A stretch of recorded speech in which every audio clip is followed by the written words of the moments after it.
Hi everyone, welcome to my channel. आज हम NRE के बारे में बात कर रहे हैं। एनआरई मतलब नेप्स रिमूवल एफिशिएंसी। वो जनरली कार्डिंग और कोम्बर का देखा जाता है। और नेप्स रिमूवल एफिशिएंसी मतलब आप कार्डिंग में अगर एनआरई कोई पूछता है तो नेप्स कितना फीडिंग मटेरियल में था, मतलब कार्डिंग होने से पहले कितना नेप्स पर ग्राम था, और जब कार्डिंग प्रोसेस हो गया उसके बाद कितना नेप्स रहा स्लाइबर में, उसका अपन कितना परसेंटेज क्लियर हो गया, इसको बोलते हैं नेप्स रिमूवल एफिशिएंसी।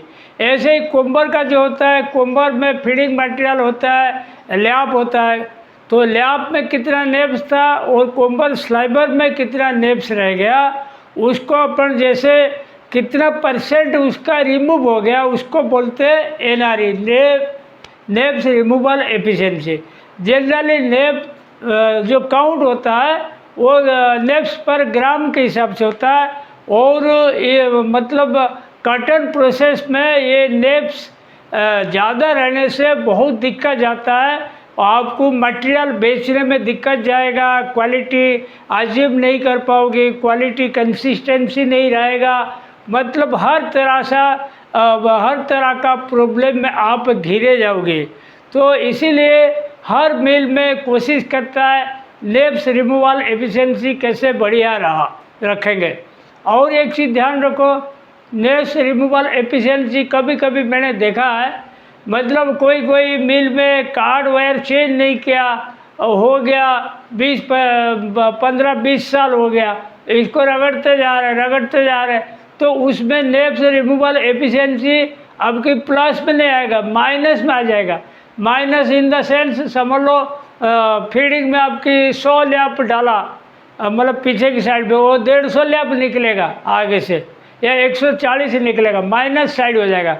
तो ऐसे नौबत नहीं आना चाहिए। जो क्वालिटी वाला मिल है इसको वो सेट करके चलाते।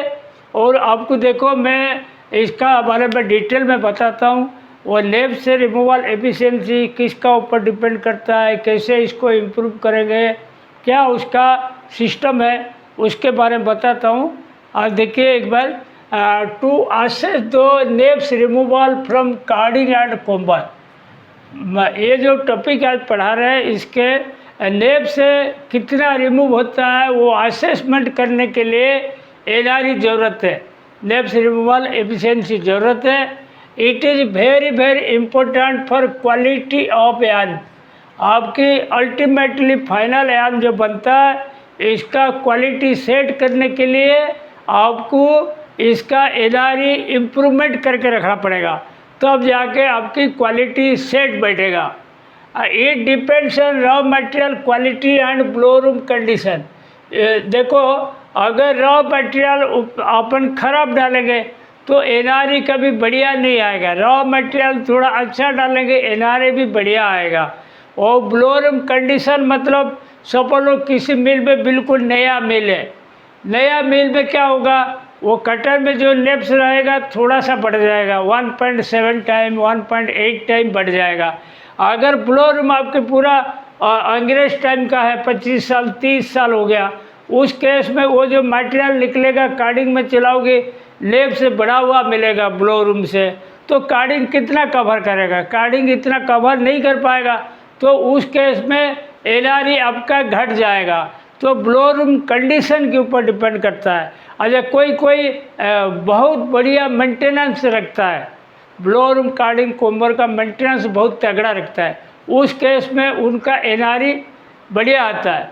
अच्छा, दूसरा चीज़ देखिए, blow room beater speed grid bar gauges also responsible. समझ लो ब्लो रूम में आपने बिटर स्पीड ज़रूरत से ज़्यादा रख लिया, ग्रिड बार बिल्कुल क्लोज कर दिया, तो उसमें क्या वेस्ट रिमूवल भी नहीं होगा, और जो बीटर स्पीड ज़्यादा रखा फाइबर मुड़ के वो सब नेप्स बन जाएगा। तो इसीलिए वो बीटर स्पीड और ग्रिड बार का गेज भी आप मेंटेन करके रखोगे, तब एनआरई आपकी बढ़ा हुआ मिलेगा। उसके बाद देखिए, moisture of raw material, RS percentage, WCS also affect moisture of raw material. Suppose cotton में अपन रॉ मटेरियल 7.5 से लेके 9 तक रखते हैं। तो उसमें क्या होता है, समझ लो किसी कटन में आपने मार्केट से ले लिया 11% मॉइस्चर, 10% मॉइस्चर, उस केस में क्या होता है, कटन गीला होता है, जब आप बीटिंग करोगे वो फाइबर मुड़ जाएगा, आगे से मुड़ जाएगा, जब वो लेप्स बन जाएगा। तो मॉइस्चर परसेंटेज स्टैंडर्ड रखना, और वो आरएस परसेंटेज, आरएस भी बहुत ज़्यादा नहीं रखना, बहुत ज़्यादा रखोगे आपका वो लेप्स बनेगा डिपार्टमेंट में। और WCS ऑल्सो अफेक्ट, WCS मतलब देखिए वेस्ट कलेक्शन सिस्टम, कोई ब्लो रूम में मैनुअली वेस्ट निकालते, कोई वेस्ट कलेक्शन में हर जगह से पाइप जोड़ देते, वो सेंट्रलाइज एक फिल्टर में चला जाता है वेस्ट, ताकि वेस्ट अगर कंटिन्यू सक्शन होकर जा रहा है प्रोसेस से, आपकी क्वालिटी बढ़िया आएगा, अल्टीमेटली लेब से कम बनेगा। तो WCS मीन्स हो गया वेस्ट कलेक्शन सिस्टम।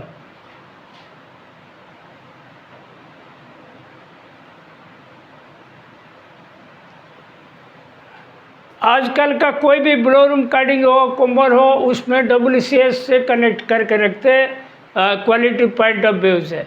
और देखिए beater pin condition, synchronization of blow room also affect. Beater pin condition, समझ लो बिटर के अंदर जो पिन है इस तरह का है, कहीं मुड़ गया, कहीं टूट गया एक दो, कहीं बिल्कुल शार्पनेस नहीं है, ऐसे मतलब बर्न टाइप हो गया। तो उस केस में क्या होगा, आपकी ओपनिंग क्लीनिंग बढ़िया नहीं होगा, ओपनिंग क्लीनिंग नहीं होगा तो आपके लेब से रह जाएगा। और synchronization of blow room, synchronization of blow room मतलब मटेरियल का फ्लो है, जैसे आपकी MBO या बेल प्लकर से निकला, कंटिन्यू हर जगह स्मूथली जाए, कहीं पे क्लगिंग ना हो।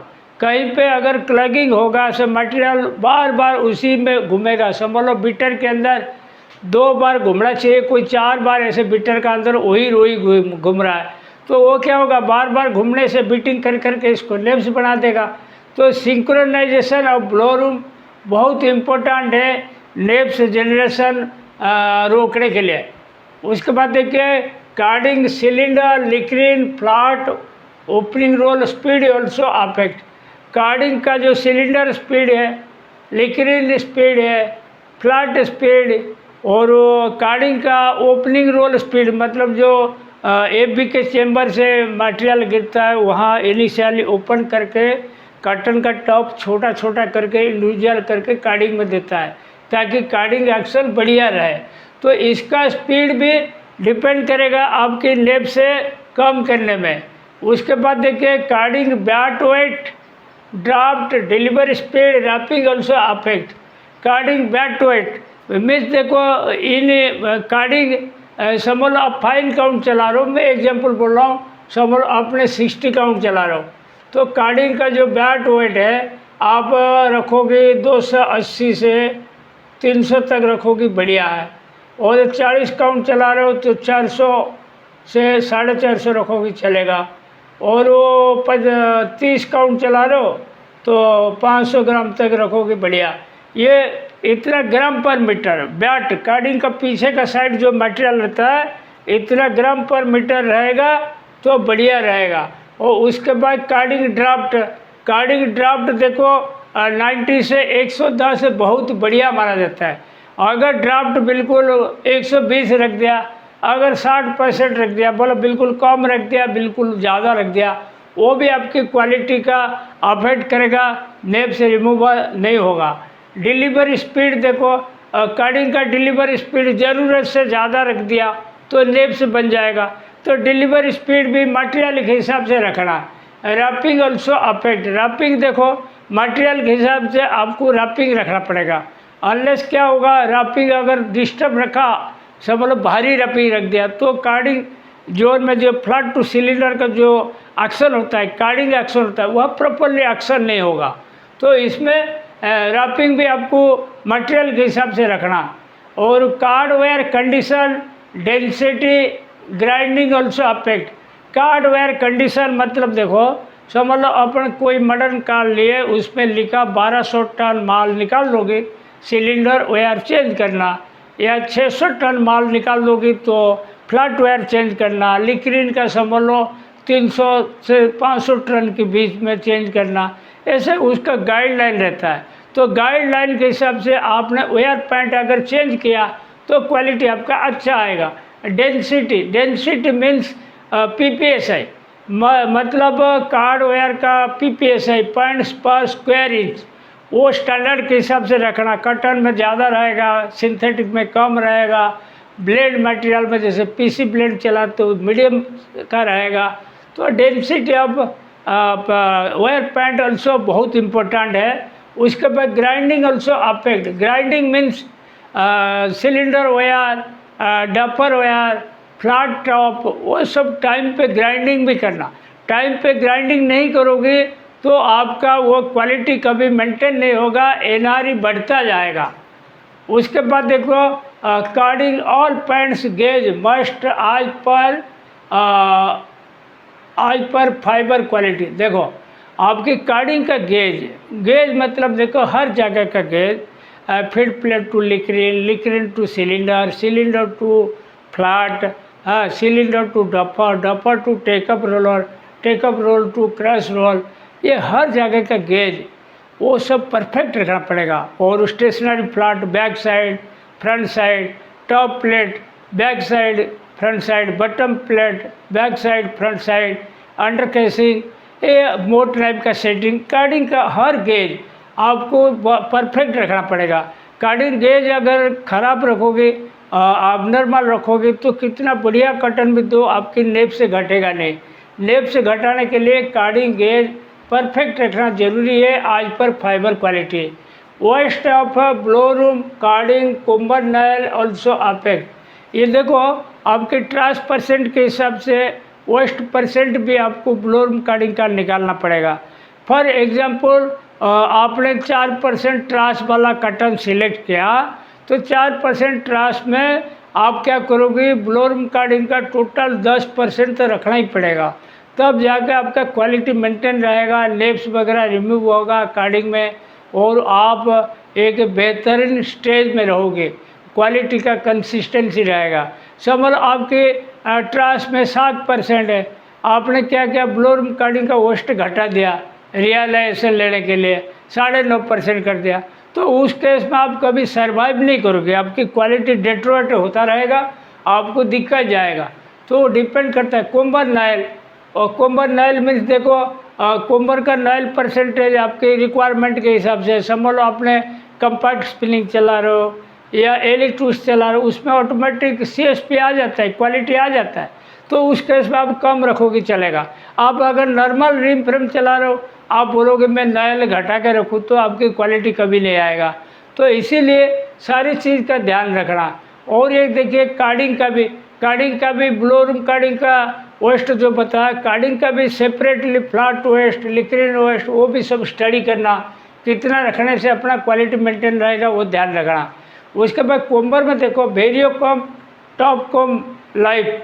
समझ लो आपने वेरियोकॉम कोई अपना कंपनी वाला बोलते हैं 5 से 7 साल के अंदर चेंज कर लो, कोई 10 साल 12 साल 15 साल तक खींच लेते हैं।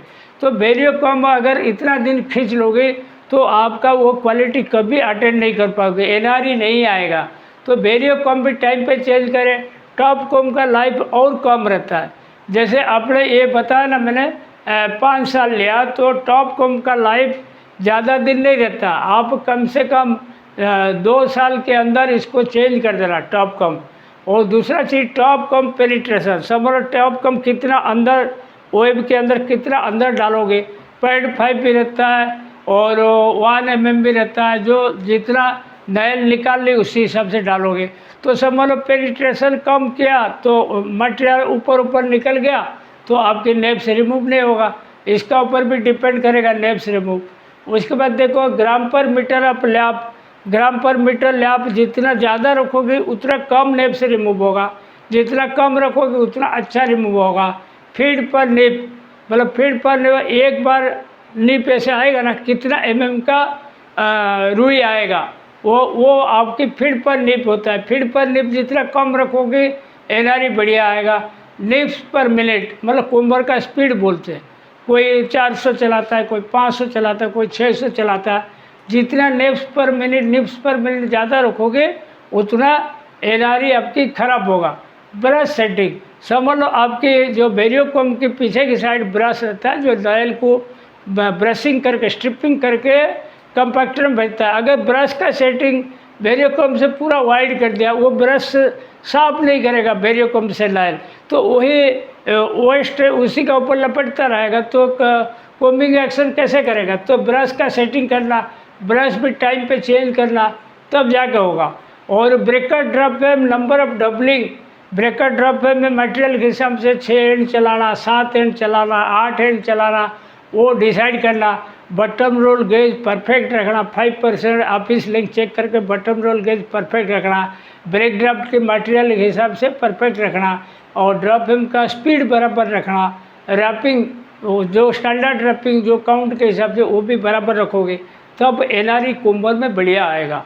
आज पर picking number, set flat speed, cylinder to flat gauge, ये भी इम्पोर्टेंट है। समझ लो पहला पिकिंग हुआ अपना कटन का पिकिंग 3 बार होता है, एक बार क्रप बनता है, तो समझ लो पहला पिकिंग में अपना माइक्रोनियर वैल्यू ज़्यादा रहता है, उस स्टेज में आपकी नेप्स वगैरह कम बनेगा, तो उसी हिसाब से आपको फ्लैट का स्पीड थोड़ा कम रखोगे चलेगा, फ्लैट का गेज थोड़ा वाइड रखोगे चलेगा।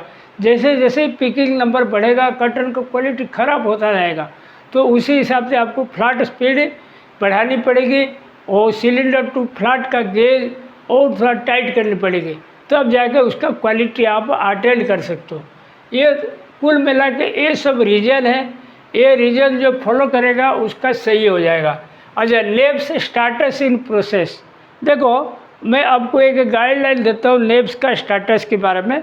जैसे नेप्स देखो, रॉ मटेरियल में 100 नेप्स पर ग्राम है, और blow room condenser, blow room मतलब पूरा बीटर वगैरह सब पास होके लास्ट में जो कंडेंसर आता है उसके बाद कार्डिंग लाइन में जाता है, वो कंडेंसर के पास समझ लो 100 नेप्स था, 170 से 250 हो गया, मतलब ब्लो रूम का एंड। और कार्ड बैट में देखो थोड़ा सा कम हो जाएगा, क्योंकि जो ओपनिंग रोलर होता है कार्डिंग का वो थोड़ा प्रोसेस करके थोड़ा सा घटा देता है, तो यहाँ समझ लो 160 से 240 तक आया। तो कार्ड साइबर में समझ लो 56 से 84 तक आया, तो उसमें, और कुंबर स्लाइबर में 14 से 21 तक आया। तो इसमें जो एनआरई मैंने लिया, इसमें मैंने 65% लिया, इसमें 75% लिया, ठीक है। तो अगर आपकी कार्डिंग बिल्कुल बहुत बढ़िया कंडीशन में रखा, बहुत मेंटेन करके रखा, ये जो एनआरई होता है मैं कार्डिंग का 65% पकड़ा, और मिल वाले 85% तक लेते हैं। 85, कोई नया कार्ड में 90% भी आ जाएगा, वो डिपेंड करता है मिल टू मिल। और कुंबर नायल देखो 75, 77, 80 तक भी आ सकता है। तो इसमें देखो अगर 120 नेप्स वाला मटेरियल लिया तो 200 से 300 आएगा ब्लो रूम में, और कार्ड बैट में 190 से 280 आएगा, वो कार्डिंग स्लाइबर में 66 से 98, कुंबर में 17 से 25 आएगा। तो ऐसे ही 140 नेप्स अगर रॉ मटेरियल में 230 से 350 आएगा, 210 से 330 आएगा कार्ड बैट में, और कार्ड स्लाइबर 73 से 115 आएगा, कुंबर स्लाइबर में 21 से 29 आएगा, ठीक है। और 150 अगर मटेरियल में तो 280 से 380, 260 से 365, 91 टू 127, 23 टू 32, ये रहेगा आपके नेप्स लेवल। ये एक गाइडलाइन है, आपकी चेंज हो जाएगा कार्ड का अगर कंडीशन अच्छा है, मशीनरी कंडीशन अच्छा है, कुंबर में अपने वेरियोकॉम कंडीशन अच्छा है, नायल भी ज़्यादा निकालते हो, तो उस हिसाब से वो प्ले हो जाएगा। अभी ये आपके गाइडलाइन मिल गया। उसके बाद देखो एग्जाम्पल कार्डिंग का कैसे एनआरई निकालते हैं। समझ लो फीड बैट नेप से 240 है, ठीक है। वो स्लाइबर अगर है, स्लाइबर में नेप से 72 है, तो एनआरई कैसे होता है। देखो NRE is equal to feed material neps minus neps in sliver divide by feed material neps into 100। तो ये आपके एनआरई परसेंट कितना हो गया, 240 माइनस 72 डिवाइड बाई 240 इंटू 100, 70% आपकी एनआरई है कार्डिंग का। ऐसे ही कोम्बर का भी सेम है, लैब में से बोलो 95 नेप्स है और कोम्बर स्लाइव में 24 है, तो एनआरई कितना हुआ 95 माइनस 24 डिवाइड 95 इंटू 100 74.73। तो ये जो होता है एनआरई बहुत इम्पोर्टेंट चीज़ है। स्पिनिंग का टेक्नोलॉजिस्ट जो होता है एनआरई को बहुत इम्पोर्टेंस देते हैं। और देखो इसमें आपको की पॉइंट बता देता हूँ क्या क्या है। इफ एनआरई गुड, अगर एनआरई आपके अच्छा आता है उस्टर वैल्यू बढ़िया आएगा, हर जगह का आईपीआई अच्छा आएगा, यान ब्रिक्स कम रहेगा, फैब्रिक अपीयरेंस अच्छा आएगा, यान प्राइस बढ़ा हुआ मिलेगा, सीएसपी आरकेएम बढ़िया आएगा, क्लासिफाइड फॉल्ट कम से कम आएगा, स्पीड ऑफ मशीन आप बढ़ा सकते हो, प्रोडक्टिविटी बढ़ा कर ले सकते हो, एफिशिएंसी ऑल्सो आपके इम्प्रूव हो जाएगा। ये सारी चीज़ पॉजिटिव साइड हो जाएगा जब आप एनआरई गुड रहेगा। अगर खराब रहेगा तो दिक्कत जाएगा। आज का टॉपिक मैं यहीं पे समाप्त करता हूँ। Thank you.